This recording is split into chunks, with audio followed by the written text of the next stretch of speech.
sinkronisasi Oke, guys. dengan draft yang dimainkan sama RRQ Sena sendiri. Mereka yang malah Kali ini oke, let's say kita ambil contoh Stopper, Ruby Roamer kita lihat, yang guys. sama Violent sebenarnya tadi adalah untuk mengkontes pergerakan dari Selena agar Warlordnya tidak ditangkap oleh Selena. Tapi apa buktinya? RRQ Sena Violence kekalahan, dicakar-cakar, dicabik-cabik oleh seorang Roger, and then Selenanya makin bebas untuk mengincar ke arah Warlord. Makanya ini yang diperhatikan sama RRQ Sena dan juga ini PR tersendiri untuk EVOS Icon. Apakah mereka masih akan membawa Double Fighter Trouble tadi ke dalam Land of Dance, Momo? Sony Band juga mengingat dari game pertama EVOS Icon mereka memiliki sisi yang banyak. Tadi sekali sempat mention mereka ngambil 3 hero yang sisinya tuh luar biasa banget. Pakito yang kita tahu dengan Jab dan juga Heavy Life Punch-nya. Lalu ada Cho juga dengan Jet Kundo yang bisa nge-knock up, dan bahkan The Way of Dragon yang bisa menghentikan pergerakan dari teman-teman RRQ Sena. Silina yang bener-bener free banget di area backline, bisa Leronya langsung melenggang kanggung entah kemana, dan bahkan itu yang membuat teman-teman dari RRQ Sena yang mungkin memiliki Ruby aja dan bahkan Tamus yang memberikan slow effect itu sedikit kurang gitu loh sisinya. Jadi kita akan melihat, dan ini adalah draft pick yang dipersamakan oleh Fruity, di mana kita udah melihat di Talia, Jauhead, Matilda, dan Cho ini yang langsung dibuang oleh teman-teman dari EVOS Icon. Yap, sejauh ini kita melihat draft pick yang baru di mana akhirnya Popol dari yang RRQ lupa Sena di juga ban. nge-ban ke arah seorang Popol. Apakah EVOS Icon langsung nge-pick ke arah seorang Benedetta, yang mana kita tahu Benedetta di game pertama tadi menjadi sebuah perebutan dari EVOS Icon dan juga RRQ Sena. Apakah kali ini mereka akan langsung mengamankan Benedetta atau justru dilepasin dulu? Tapi aku ada satu pertanyaan nih buat analis kita. Menurut KKB, Lunox itu sekarang masih menjadi priority pick nggak sih? Semenjak adanya patch yang baru, item Magic Penetration di nerf, Lunox sendiri juga dari cooldown reduction-nya di nerf, gitu. Let's say kita ngomongin Lunox ini mungkin akan sangat meta atau tidak meta tergantung fleksibilitas dari pick-pickannya, itu yang pertama. Tapi kalau kita ngomongin soal draft yang Dragon masih paham nih cara main Xbox, aku kenapa lebih suka kalau seandainya ditaruh di bagian gold lane, karena kalau seandainya Lunox di bagian mid lane itu yang Selena dibalikin, terancam dengan kehadiran oleh beberapa hero yang memiliki impact. Let's say Farsha. Kita ngomongin soal Farsha, kita berarti ngomongin soal Hayabusa, Ebujir, Curse of Crawl, yang mana itu akan memberhentikan gerakan dari Lunox sendiri. Nah, tapi kalau misalkan Lunox ini benar-benar punya cover yang powerful, let's say kayak yang sekarang masih tersisa sebagai roamer Akai, Kufra, dan itu bisa di follow up oleh beberapa EXP laner yang mungkin lebih sustain untuk team fight jangka panjang.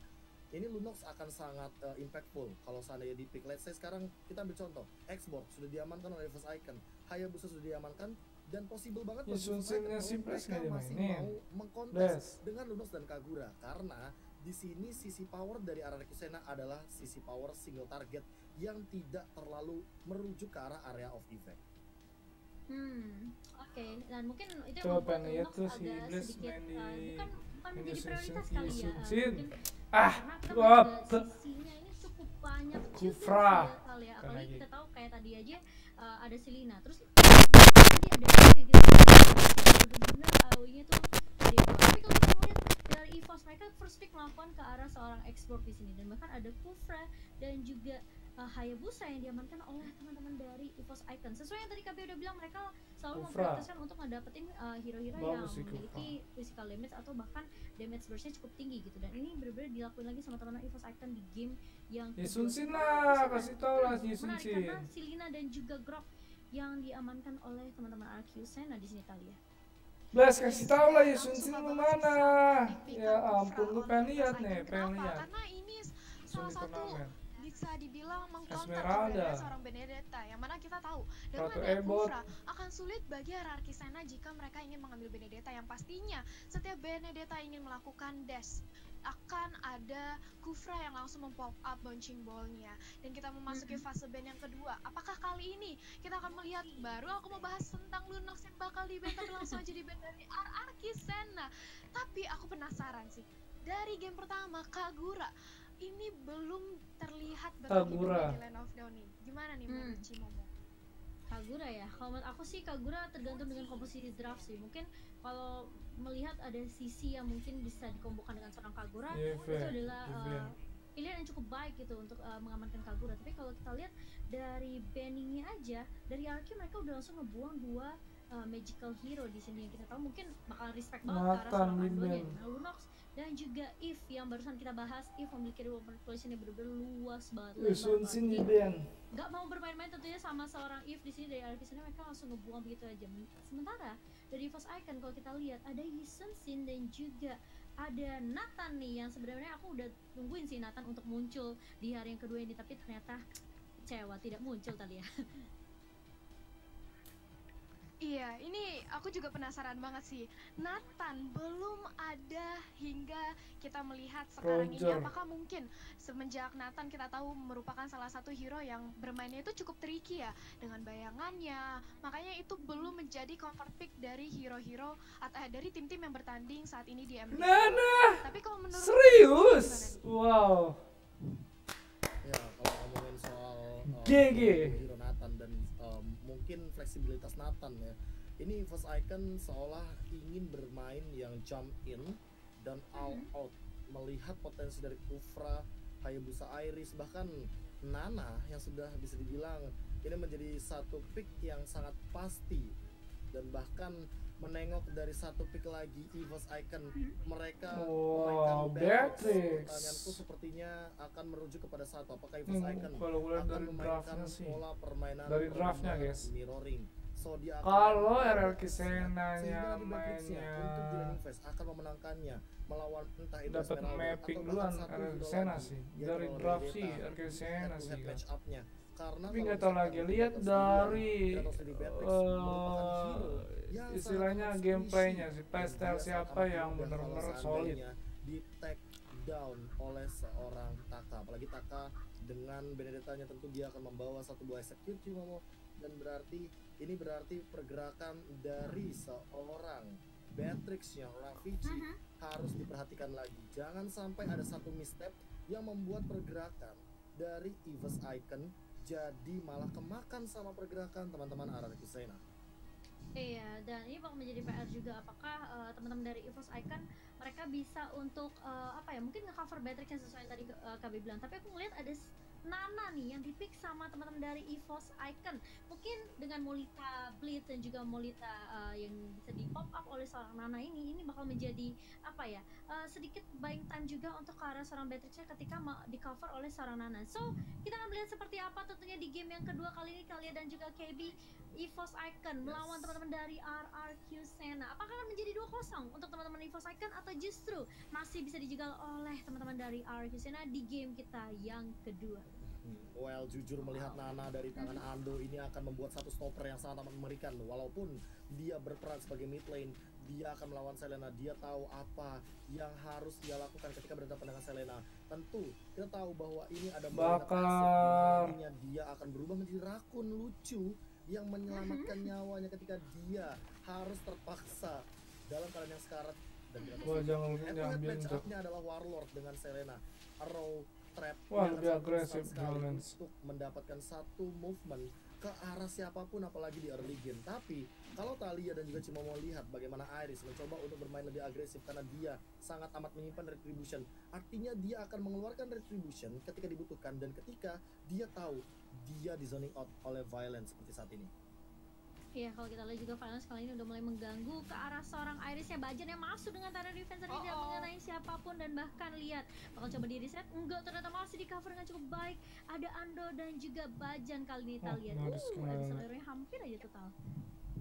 Ya hampir aja tadi Abyssal Arrow-nya mengenai ke arah seorang Iris, tapi masih bisa ditahankan. Tapi sementara tuh lihat di area bottom lane, Yami terkena sedikit damage yang dicicil-cicil oleh seorang Nibiru yang dimiliki oleh Rafici. Sementara kali ini langsung berhasil dicuri kembali crab buff-nya oleh seorang Violence. Sementara Yami cukup sekarat, sudah ada Power of Nature yang di pop up untuk mengusir mundur pergerakan dari Bajan. Diketahui sudah informasi atau posisi yang dimiliki oleh Bajan, menunggu kembali. Sementara di sisi lain Iris mencoba untuk mendapatkan penetrasi damage di sini kepada seorang Taka Cimomo. Iya, dan kalau kita lihat dari teman-teman RRQ, mereka mencoba untuk mengendalikan minimap kali ini, dan bahkan lihat Bajannya masih bisa untuk menghindari Abyssal Arrow yang keluar dari seorang Warlord, tapi di sisi lain sepertinya dari teman-teman EVOS mereka nggak akan terlalu maksain untuk ngekontes turtle-nya, mengingat juga adanya 5 orang sekaligus di area turtle dari teman-teman Archisena. Sementara tadi kalau kita lihat Ando berusaha untuk mencuri ya momen untuk mengambil turtle-nya dengan adanya satu flame shot, namun masih gagal dari seorang Ando Talia. Yes, masih gagal. Sementara itu di area bottom lane mencoba untuk diberikan pressure. Kali ini Archisena tidak ingin mengulangi kejadian yang sama di game yang pertama. Mereka nggak mau lagi di pressure dari early game oleh EVOS. Tapi lihat bagaimana Iris diam-diam namun pasti mencoba untuk mendapatkan range buff. Tapi sudah ada datang bersama Taka dan juga Violence. Mencoba memukul mundur pergerakan dari Iris. Iris yang cukup sekarat dengan adanya Electro Final Blow juga ke arah depan. Masih ada Quad Shadow. Sementara di cut. Udah ada Warren, ada First Blood. Kali ini diamankan oleh kan langsung memukul mundur semua pergerakan dari EVOS Icon karena mereka tahu mereka sudah kehilangan Iris, tapi Pendragon kali ini akan menjadi the next target. Langsung digaruk-garuk dengan ada Lycan Punch oleh seorang Blast, tapi langsung datang seorang Ando untuk membackup pergerakan dari Pendragon. Bagaimana ini Cimomo? Waduh, ini menurut aku dengan komposisi yang dibawakan sama teman-teman Archisena, mereka terlihat pede banget untuk game kedua kali ini karena mereka punya Taka. Gimana Benedetta sebenarnya aku tahu kayak mereka Benedetta tuh udah nggak setebal dulu, HP-nya udah mulai dikurangin kan semenjak update kemarin. Tapi menurut aku dengan adanya auto final blow dan bahkan aku merasa kayak dengan ada banyak sisi yang bisa diberikan oleh seorang Benedetta ini menjadi kunci juga di early game-nya untuk teman-teman dari Archisena. Sementara Yami masih mendapatkan free space juga di area bawah untuk ngedapetin item-item scaling ya. Ini yang kita tahu, ini Esmeralda kalau dibawa ke area cukup merepotkan Italia. Lagi ngetes ngantuk cowok, sorry guys. Itu tadi anggap aja iklan. Hero dari RRQ, sudah ada Yami, sudah ada Violence yang pastinya bakal menjadi super tanky, sustain banget. Tapi kita nggak lupa juga keberadaan dari seorang Ravici, yang mana sekarang ini Beatrix udah bisa menjadi one hit dengan adanya snipernya, bisa meleleh kali ini keberadaan dari seorang Violence maupun Yami. Tapi tunggu dulu, lihat di area top sudah ada Violence yang kali ini berusaha ini mau setup turtle, menebein aja, nahan damage karena sudah ada turtle yang sebentar lagi bakal dikontes. Sudah ada barrier yang dipakai, sudah ada Nibiru Poison, juga ada flame shot, tapi sayang sekali flame shotnya tidak mengenai tadi, tapi malah Esmeralda, seorang Yami yang hari ini harus satu rugi tuh. Iris. Begitu pula EVOS Icon membuka kesempatan yang sangat lebar untuk mengamankan objektif turtle-nya. Power of Nature, Electro Final Blow juga. Nice, retrinya. Masih flick out ke area belakang juga, seorang Violence masih selamat, tapi sayang sekali Iris harus berhasil mengambil turtle dari tangan Archisena kali ini Cimomo. Yes, dan bahkan lihat teman-teman dari EVOS Icon mampu untuk menumbangkan turret di area mid. Kita tahu ini turret di area mid tuh bener-bener sebenarnya krusial banget ya. Kalau misalnya udah sampai tumbang turret di area midnya, berarti rotasi yang dibawakan sama teman-teman dari EVOS Icon akan lebih leluasa lagi. Mereka bisa masuk ke arah kiri dan bahkan ke arah kanan dari dari mapnya sendiri. Dan bahkan ini yang harus diperhatikan sama teman-teman dari RRQ Sena. Violence yang tadi sebenarnya hampir bisa ditumbangkan masih bisa survive, tapi kali ini udah melakukan rotasi sepertinya 3 member dari teman-teman EVOS Icon ke area bawah. Ando pun udah langsung menaruh Molina Smooch hanya untuk menghentikan pergerakan dari seorang Esmeralda dari yang dia benar-benar coba dihar, tapi ternyata Taka masih bermain dengan cukup agresif dengan Benettanya, mencoba untuk mengganggu ke arah seorang Iris yang lagi ngambilin purple buff nih Italia. Yes, berusaha untuk mengambil purple buff dan kali ini berhasil mengambil purple buff oleh seorang Iris. Mencoba untuk melakukan team fight. Taka sudah mengopen Electro Final Blow-nya, Andonya sekarang langsung menjadi santapan yang Takanya boleh digenggong nih Takanya. Dibalaskan dendamnya, Ravici mengejar tapi Taka terlalu lincah. Kali ini mengganti target dengan adanya Violence yang langsung ditumbangkan oleh sesama tanker. Sementara berhasil kembali ke area belakang, Taka kali ini masih selamat di war yang kali ini Cimomo.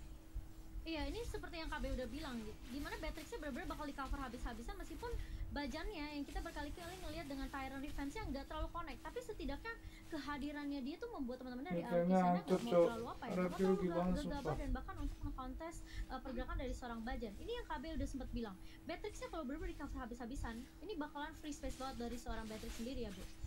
Ya, ini mirroring yang bagus banget, dan bahkan lihat bagaimana babysit yang berhasil dari seorang Bajan di arah bottom lane, dia sendirian dari seorang Ravici-nya, dia udah dapetin satu assist dan bahkan dia level 9 farming yang dengan sangat amat bagus, bahkan menang satu level di atas Yami, dan Yami akan sangat kesulitan untuk 1v1 melawan Ravici. Di arah bottom lane juga bisa kita lihat pressure-nya, bahkan dari segi turretnya mungkin bakal diamankan untuk EVOS Icon.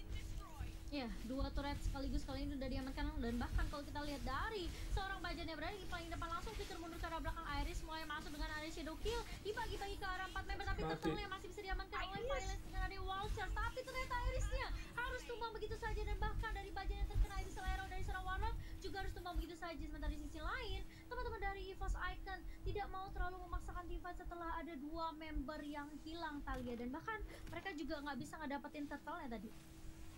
Yes, dimana tadi kita sudah melihat ya performa dari seorang Kufra yang berusaha untuk nebein keberadaan dari Iris yang sekarat dari area flame shot juga, tapi sayang sekali dia harus tumbang. Sementara Pendragon masih ada satu Taka boleh juga Bennett Jong. Gak mau terlalu di overcommit oleh seorang Taka karena juga sudah datang Ando. Kali ini Iris tumbang, bahkan kali ini 121 KDA yang tidak baik di tangan seorang Iris. Sementara dari RR Kisena melihat ada free space yang dibuat, mereka mencoba langsung mengambil dari segi objektif turret.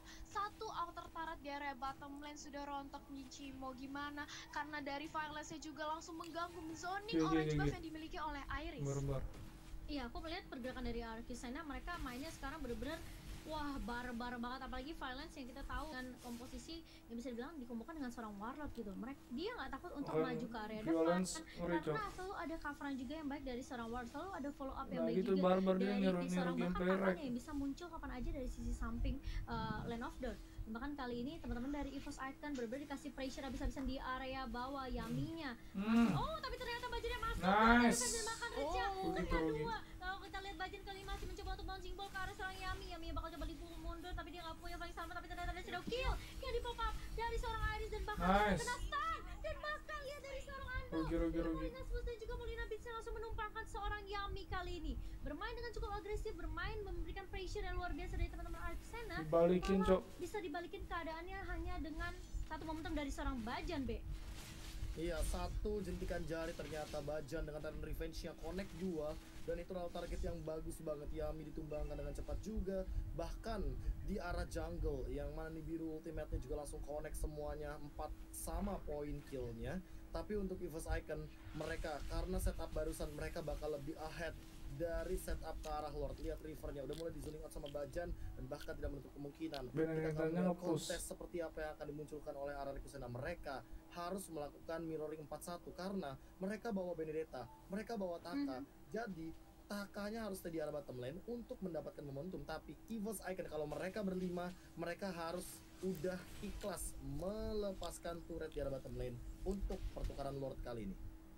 Ya, aku setuju banget, dimana juga Thalia pastinya sempat dengan pergerakan dari seorang Taka sendiri ya. Kali ini lihat dari EVOS Icon mereka mungkin lebih siap dengan adanya Lord yang sudah pop up.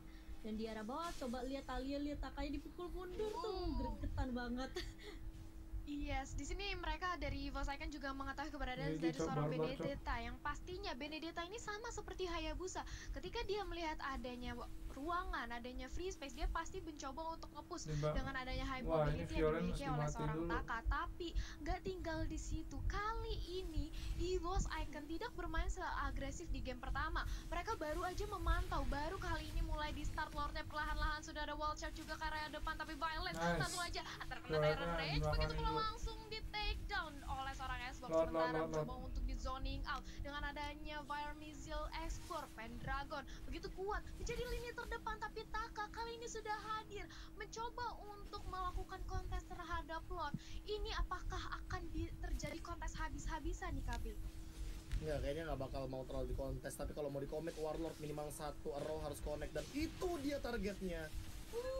Langsung mendapatkan seorang Iris kali ini di area backline, dan bahkan lihat Andonya bakal coba dipukul mundur. Tapi di sisi lain Warlord mencoba untuk langsung bisa lero lagi ke area seorang Pentagon. Bajan yang mulai masuk ke arah 3 member, dan bahkan Lordnya masih bisa dihasilkan oleh teman-teman dari Arkisena, tapi 2 tumbang dari Arkisena setelah mereka dapetin Lord. Teman-teman dari EVOS Icon setidaknya mereka harus nukerin sesuatu gitu loh, setidaknya mereka harus member-member dari teman-teman Arkisena, dan bahkan kali ini 3 hilang. Bajan pun masih masuk dengan daya tarik revenge ke arah seorang Violence, tapi kita tahu ya Grok ini benar-benar tebel banget, dan bahkan EVOS Icon mereka cukup aja dengan 3 member yang bisa mereka tumbangkan, tapi ternyata Taka masih mau lebih final blow ke arah seorang Rafici. Kali ini Rafici malah dipukul mundur ke Violence, dan bahkan Raficinya yang tadi Kabi udah sempat mention, yang benar-benar harus di babysit tumbang karena dia sendirian di area atas kalian.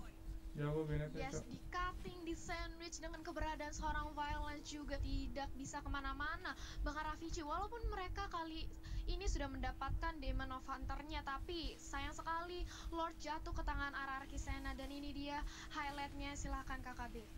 Iya, bagaimana setup tadi di bagian Lord 1 Retribution dari Iris yang harus hilang karena hitungannya dia doang yang megang dari segi Retribution, dan itu adalah satu free Lord karena hanya akan ada Blast yang mengkontes ke arah Lordnya. Sementara untuk sekarang Zoning Out tentu akan dimiliki oleh Ararki Sena karena mereka tentu akan sangat menguasai dari segi mapping, namun setupnya nice. Blast kali ini terkena stun tadi setelah ada Bajan yang masuk dengan Time Revenge, dan bahkan Blastnya ditumbangkan begitu saja karena ada follow up yang baik juga dari seorang Iris. Sementara di sisi lain Violence yang langsung dikejar sama Pendragon dan bahkan langsung ditumbangkan begitu saja. Taka kalau coba dikejar kali ini nggak punya escape mechanism dari seorang Taka, tapi kali ini ternyata udah ada final blow yang bisa di pop up, tapi Pendragon nggak bisa mengejar seorang Taka, dan bahkan kali ini Bajan yang mulai masuk lagi mencoba untuk menzoning atasnya wah atasnya jebol. Force Icon mereka mulai dapetin momentum lagi dan lagi, tapi ternyata ada satu ketaku muncul di area atasnya menumbangkan inhibitornya. Tapi di sisi lain lihat Iris yang masuk dengan area Shadow Kill langsung menumbangkan Yami, dan bahkan lihat EVOS Icon Talia. Yes, EVOS Icon kali ini mencoba untuk memberikan pressure kepada Ararki Sena, tapi lihat bagaimana Taka mulai kelimpungan terkena Nibiru Potion oleh seorang Ravage. Harus pulang lagi, harus mengisi darahnya kembali, tapi sudah ada Blast. Kali ini dengan ada Lycan Pouch dia masih bisa meng-high ground defense dengan sangat baik, sementara Pendragon gak mau berhenti sampai di situ. Dia mencoba untuk memanage laning-nya.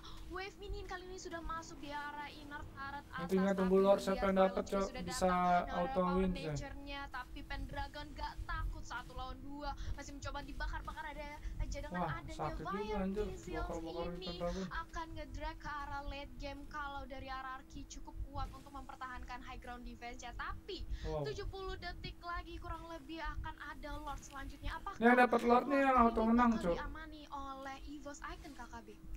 Ya, kalau melihat ini agak sengit, ada perlawanan. Dari segi gold hanya berbeda 3000 dan mereka bisa saja melakukan kontes. Namun permasalahannya adalah dari Pendragon, dia belum tumbang sama sekali. Dia punya Immortal dan juga War Axe yang membuat ia makin punya durability. Untuk HP tentu dia bakal bisa lebih sustain. Namun permasalahannya adalah bagaimana cara dari Blaze karena dia belum punya tambahan dari segi damage. Apakah dia bakalan menuju ke arah Windtalker? Kalau Windtalker dia masih less damage, dia punya movement speed, tapi kalau boleh jujur ini Blast sangat amat membutuhkan Demon Hunter Sword untuk merontokkan HP yang sangat tebal dari Pendragon dan juga Bajan. Sementara di sisi lain, Hezclaw akan menjadi penyelamat dari Ravage dan juga dia udah mati melawan Taka. Untung gak mati. Pendragon bagus tuh, udah genong-genong banget anjir. Kan udah sakit banget tuh, udah mulai berasa. Dari teman-teman EVOS Icon kali ini, dan masih mencoba untuk menzoning semua player dari Ararki Sena, dari Pendragon benar-benar menjadi frontliner yang cukup baik dari teman-teman EVOS Icon. Dan ini yang sebenarnya ngeselin dari seorang Xbox ya, dimana dia bisa dibilang ya defensifnya cukup tinggi gitu loh, dia tebel banget, dan bahkan apalagi dengan Immortal yang dia kantong, ini gak takut dari seorang Pendragon untuk nahan badan dan bahkan menjadi sandbag untuk teman-teman dari EVOS Icon.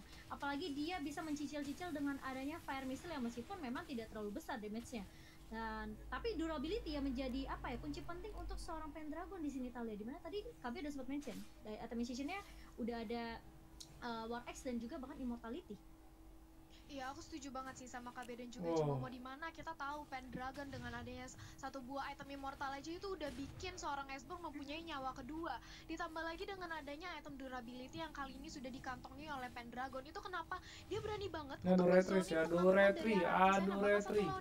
Dia nggak takut, dan lihat bagaimana kali ini Lord mencoba untuk dikontes. Sudah ada wall charge juga ke arah depan, tapi masih mencoba untuk memfokuskan ke arah seorang Lapis Sanity berhasil didapatkan dengan adanya Lord yang kali ini berhasil jatuh ke tangan EVOS. Sementara itu nggak mau terlalu overcommit. Ketika Last Insanity dari Xbox sudah mendapatkan Lord, kali ini EVOS Icon mencoba untuk retreat kembali lagi mengatur setup, karena ini mereka tahu kanan kirinya harus creepnya harus dinaikin dulu guys. Kalau creepnya dinaikin bisa sih. Iya, dan kalau kita lihat juga sebenarnya RRQ Sena seperti yang Tripnya jalanin tiga-tiganya. Meskipun yang tidak terlalu jauh tadinya ya, tapi ternyata setelah ada Lord yang diamankan dengan adanya Last Insanity dari seorang Pendragon, ini membuat teman-teman dari EVOS Icon setidaknya sekarang bisa bernafas dan bahkan memberikan pressure balik ke arah teman-teman dari RRQ Sena. Tapi Bajan udah coba untuk ngebuka vision terlebih dahulu, Lordnya udah mulai masuk di area mid dan bahkan ini mungkin bisa ditumbangkan oleh teman-teman dari RRQ Sena kalau teman-teman dari EVOS nggak mau terlalu memberikan pressure di area midnya. Sementara ada split push yang dilakukan oleh teman-teman dari EVOS Icon di 3 lini yang berbeda. Lordnya masih bisa ditumbangkan dengan cukup mudah. Lord yang kedua dan bahkan teman-teman dari EVOS Icon udah mulai bersiap rotasi ke area atas, tapi Warlord langsung bisa Leroy yang connect ke arah seorang Ando, tapi kali ini masih cukup jauh dari seorang Andonya, terkena stun dari seorang Baja. Last Insanity-nya kena 2, enggak terkena 1 bahkan karena Violence masih bisa mundur kali ini. Tetapi lihat Pendragonnya bener-bener tanky banget, tapi harus tumbang. Immortality dari seorang Pendragon dan bahkan kali Bajannya masuk dengan Tidal Revenge dan bahkan Tidal Rage yang kena 2 menghentikan pergerakan dari Yone dan juga Violence. Sudah bakal tumbang kali ini dari teman-teman RRQ Sena dan bahkan lihat minionnya udah mulai masuk kali ini. Bajan mencoba untuk mengambil semua damage yang masuk dan bahkan Yone pun kuat banyak karena bahkan ada Shadow dari seorang Aris dan ini bakal menjadi game 2-0 untuk teman-teman dari EVOS Icon Thalia. Wow, ini 2-0 yang cantik banget diamani oleh EVOS Icon. Bahkan game kedua kita kali ini ditutup dengan